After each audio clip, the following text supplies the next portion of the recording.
மக்களே, திரைப்படத்தில் நாங்கள் பார்த்த காட்சிகள் எல்லாம் இப்போ உண்மையில் நடக்குது. இனி அப்படி சொல்லக்கூடாது. உண்மையில் நடக்கிற சம்பவங்களை தான் திரைப்படத்தில் வைக்கிறார். அப்படியான ஒரு உயிரிழப்பு நடந்திருக்குது.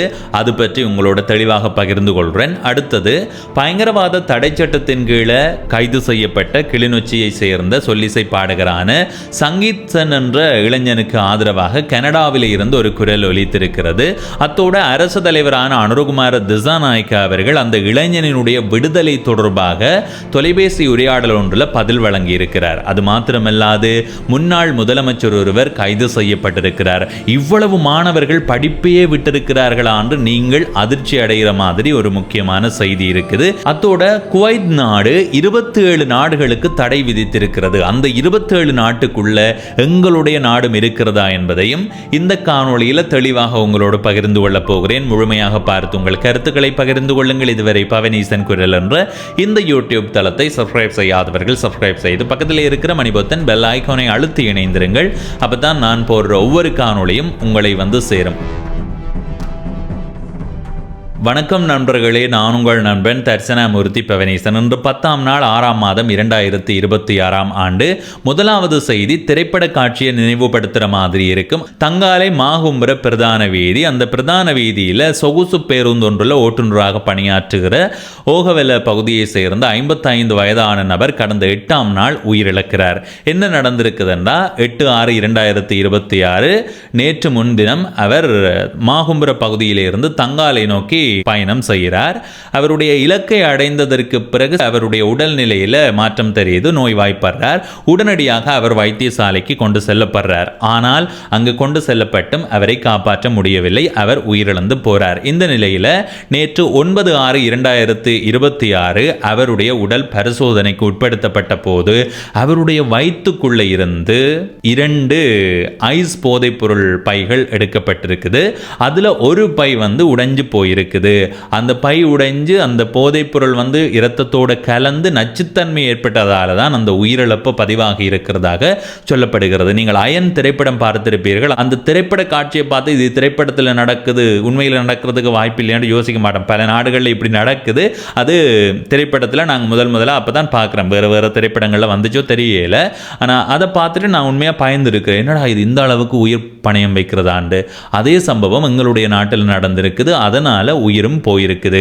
இப்போ ஒரு ஆளுடைய உயிர் போனதால எங்களுக்கு தெரிஞ்சிருக்கு இத மாதிரி எவ்வளவு சம்பவங்கள் இந்த நாட்டில் நடந்து கொண்டிருக்குமோ என்ற கேள்வியும் எங்களுக்குள்ள உருவாகி நிற்குது. அடுத்த செய்தி மிக முக்கியமானது. கிளிநொச்சியை சேர்ந்த சொல்லிசை பாடகரான சங்கீத்சன் என்ற இளைஞன் பயங்கரவாத தடை சட்டத்தின் கீழே கைது செய்யப்பட்டு எதிர்வருகின்ற 17ஆம் நாள் வரைக்கும் விளக்கமறியல்ல வைக்கப்பட்டிருக்கிறான். அவனுடைய விடுதலையை வலியுறுத்தி ஏற்கனவே போராட்டங்கள் நடந்தது. அரசியல் ரீதியாகவும் சட்ட ரீதியாகவும் முயற்சிகள் முன்னெடுக்கப்படுகிறது.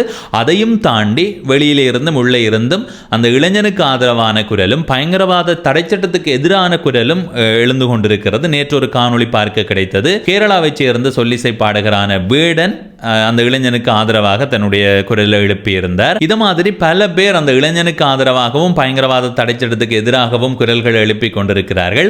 இன்னொரு பலமான ஒரு குரல் ஒலித்திருக்கிறது. கனடா பிரம்டன் மாநகரினுடைய முதல்வர் பெட்ரிக் பிரவுனும் அந்த இளைஞனுக்கு ஆதரவாகவும் அவர் அந்த கருத்தை பதிவு செய்திருக்கிறார். இந்த நிலையில் அரசு தலைவரான அனுரகுமார திசாநாயக்க அவர்களுக்கும் நாடாளுமன்ற உறுப்பினரான ஸ்ரீதரன் அவர்களுக்கும் இடையில் ஒரு தொலைபேசி உரையாடல் ஒன்று நடந்திருக்குதாம். அந்த தொலைபேசி உரையாடல்ல அரசு தலைவரான அனுரகுமார திசாநாயக்க அவர்கள் அந்த இளைஞன் கைது செய்யப்பட்ட போதிலும் பயங்கரவாத தடை சட்டத்தின் கீழ் தடுப்பு காவல் உத்தரவு பிறப்பிக்கப்படவில்லை. இதனால சாதாரண நீதிமன்ற நடைமுறை போல ஒரு சட்டத்தரணி ஊடாக அந்த இளைஞனுடைய விடுதலை அல்லது பிணை தொடர்பில் நீதிமன்றத்தில் கோரிக்கை முன்வைக்க முடியும் என்று அரசு தலைவர் ஸ்ரீதரன் அவர்களுக்கு சொன்னதாக சொல்லப்படுகிறது. அமைச்சர் சந்திரசேகர் அவர்களும் அரசு தலைவர் சொன்ன விபரங்கள் தொடர்பாக அவருக்கு தெளிவுபடுத்தி இருக்கிறார்.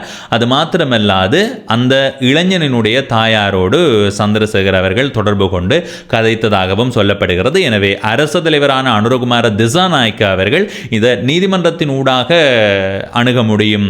அவருக்கு பயங்கரவாத தடை சட்டத்தின் கீழ் தடுப்பு காவல் பிறப்பிக்கப்படவில்லை என்று சொல்லப்பட்டிருப்பதும் அவரை வெளியில் எடுப்பதற்கான சாத்தியங்கள் மிக அதிகமாக இருக்கின்றதை காட்டி நிற்கிறது.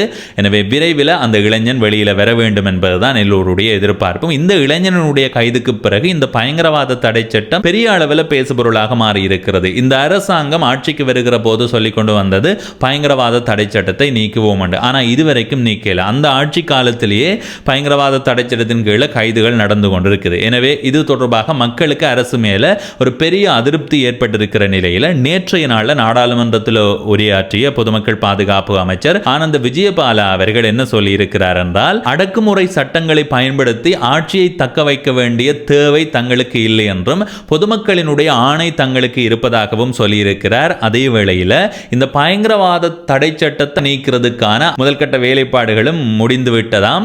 விரைவில் அந்த பயங்கரவாத தடை சட்டம் முற்றாக ஒழிக்கப்படும் என்று சொல்லியிருக்கிறார். எனவே நாடாளுமன்றத்தில் அவர் சொன்ன அந்த வாக்குறுதி எவ்வளவு நாளில் நிறைவேறப் போகுது என்றதை நாங்கள் பொறுத்திருந்து பார்க்கலாம். ஆட்சிக்கு வந்து பல காலம் ஆகிவிட்டது. எனவே விரைவில் அந்த பயங்கரவாத தடை சட்டம் நீக்கப்பட வேண்டும் என்பது மக்களினுடைய பெரும் எதிர்பார்ப்பாக இருக்கிறது. நாங்களும் பொறுத்திருந்து பார்க்கலாம். அடுத்த செய்தி கைது சம்பந்தமானது.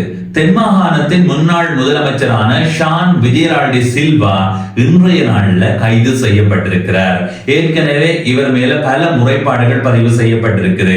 நிதி மோசடி செய்திருக்கிறார், அதிகாரத்தை தவறாக பயன்படுத்தி பல ஊழல்களை செய்திருக்கிறார் என்று முறைப்பாடு செய்யப்பட்டு இவரை முன்பு விசாரித்து வந்திருக்கிறார்கள்.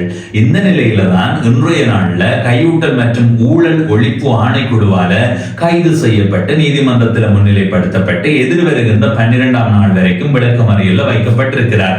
இந்த மாதிரி ஊழல் செய்தவர்களை கைது செய்வதும் அவர்களுக்கு தண்டனை வழங்குவதும் நீடித்து வருகிறது. பல பேர் சிக்கி இருக்கிறார்கள். இதை மக்கள் வாழ்த்தி வரவேற்கிறார்கள். குறிப்பாக நேற்றைய நாள்ல முன்னாள் பிரதி அமைச்சரான சரண குணவர்த்தன அவர்களுக்கு 16 ஆண்டுகள் கடூழிய சிறை தண்டனை விதிக்கப்பட்டிருந்தது. 4 வழக்கு, ஒரு வழக்குக்கு 4 ஆண்டு என்று மொத்தமாக 16 ஆண்டுகள் கடூழிய சிறை தண்டனை. இதையே மக்கள் பெரிய அளவில் வாழ்த்தி இருந்தார்கள். ஏனென்றால் கடந்த காலங்களில் நடந்த ஊழல்கள் எல்லாம் தோண்டி எடுக்கப்பட்டு அவர்களுக்கு தண்டனை வழங்கப்பட்டு வருகிறது. எனவே இன்னும் எதிர்காலத்தில் எவ்வளவு பெரிய பெரிய முதலைகள் எல்லாம் சிக்க போவதோ தெரியல. நாங்களும் பொறுத்திருந்து பார்க்கலாம்.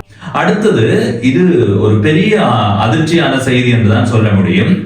பள்ளிக்கூட படிப்பை இவ்வளவு மாணவர்கள் இடைநிறுத்தி இருக்கிறார்கள் என்று நீங்கள் யோசிக்கிற மாதிரி இருக்கும். நாடாளுமன்றத்தில் கேள்வி எழுப்பிய போது பிரதமர் ஹரணி அமரசூரியா அவர்கள் ஒரு தரவை வெளியிட்டிருக்கிறார். அதாவது பள்ளிக்கூட மாணவர்களினுடைய இடைநிறுத்தம் சம்பந்தமாக 2010 இருந்து 2017ஆம் ஆண்டு கால பகுதியான தரவுகள் வந்து தன்னிடம் இல்லை. 2018 இருந்து 2024 வரைக்குமான தரவுகளை வெளியிட முடியும் என்று சொல்லி அந்த தரவுகளை வெளியிட்டிருக்கிறார். நீங்கள் உண்மையிலே கேட்டாலே அதிர்ந்து போவீர்கள்.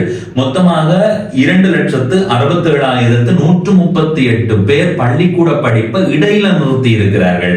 ஆண்டு அடிப்படையில் பார்க்கும்போது 2018ஆம் ஆண்டு 38,839 பேர், 2019ஆம் ஆண்டு 41,503 பேர், 2020ஆம் ஆண்டு 32,540 பேர், 2021ஆம் ஆண்டு 25,492 பேர், 2022ஆம் ஆண்டு 52,596 பேர், 2023ஆம் ஆண்டு 50,345 பேர், 2024ஆம் ஆண்டு 25,823 பேர். இவ்வளவு பேர் ஒவ்வொரு ஆண்டும் தங்களுடைய பள்ளி படிப்பை இடையில நிறுத்திக் கொள்கிறார்கள். ஆனாலும் அவர்களுடைய பள்ளி படிப்பு தொடருதா அல்லது அப்படியே இடைநிறுத்தித்தான் விட்டார்களான்றதை துல்லியமாக கணிக்க முடியாதுன்னு சொல்லப்பட்டிருக்குது. ஏனென்றா இப்ப 2,67,138 பேர் முழுமையாக படிப்பு விட்டு இருக்கிறதுக்கு வாய்ப்பு இல்லையாம். ஏனென்றா அவர்கள பல பேர் வேற மாகாணத்துக்கு போய் அங்க படிப்பை தொடரலாமாம், சில வழிகளில் சர்வதேச பள்ளிக்கூடங்கள்ல சேர்ந்திருக்கலாமாம்,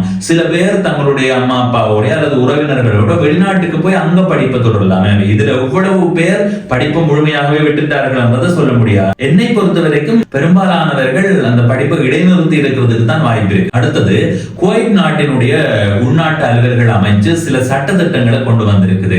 அங்க சட்டத்திட்டம் கொண்டு வந்தா எங்களுக்கு என்னன்னு நீங்க யோசிக்கலாம். ஆனா அந்த சட்டத்திட்டத்தால 27 நாடுகளை சேர்ந்த பணியாளர்கள் பாதிக்கப்பட்டிருக்கிறார்கள். என்ன சட்டத்திட்டம் தெரியுமா? இந்த 27 நாடுகளை சேர்ந்தவர்கள் இனிவரும் காலங்கள்ல வீட்டு பணியாளர்களாக அந்த நாட்டுக்குள்ள நுழைய முடியாதாம். அதுக்கு தடை விதிப்பதாக சொல்லி இருக்கிறார்கள். குறிப்பாக 10 நாடுகளுக்கு மட்டும்தான் அதற்கான அனுமதி வழங்கப்பட்டிருக்குது. அந்த 10 நாட்டுக்குள்ள எங்களுடைய நாடு இருக்குதான்னு பார்ப்போம். இந்தியா, பிலிப்பைன்ஸ், வியட்நாம், நேபாள், தென்னாப்பிரிக்கா, பெனின், எரித்ரியா, எத்தியோப்பியா எங்களுடைய நாடும் இருக்குது. இவ்விடம் இலங்கை. 9 நாடு தானே வந்திருக்கு. மேலதிகமா ஒரு நாடு ஏன் தவறவிடப்பட்டன்னு நீங்க யோசிக்கலாம். இந்த 9 நாடுகள்ல இருந்து 20,000 அந்த நாட்டுக்குள்ள வீட்டு பணியாளர்களாக போகலாமா? அதை விட செனகல் என்ற நாட்டிலே இருந்து ஆண்கள் மட்டும்தானா வீட்டு பணியாளர்களாக அங்க போக முடியும் என்று சொல்லப்பட்டிருக்குது. இது சில பேருக்கு சாதாரண செய்தியாக இருக்கலாம். ஆனா அந்த 27 நாடுகளை சேர்ந்த பணியாளர்கள் வீட்டு பணியாளராக போய் என்னுடைய குடும்பத்தை பார்ப்போம், என்னுடைய வாழ்க்கை தரத்தை உயர்த்தி கொள்வோம் என்று யோசிக்கிற எவ்வளவோ பேர் பாதிக்கப்பட போறார்கள். இப்ப இந்த காணொலியில இருந்து விடைபெறுகிறேன். இதுவரை பவனேசன் குரல் என்ற இந்த யூடியூப் தளத்தை சப்ஸ்கிரைப் செய்யாதவர்கள் சப்ஸ்கிரைப் செய்து பக்கத்தில் இருக்கிற மணிபத்தன் பெல் ஐக்கானை அழுத்தி இணைந்திருங்கள். அப்பதான் நான் போடுற ஒவ்வொரு காணொலியும் உங்களை வந்து சேரும். நன்றி, வணக்கம்.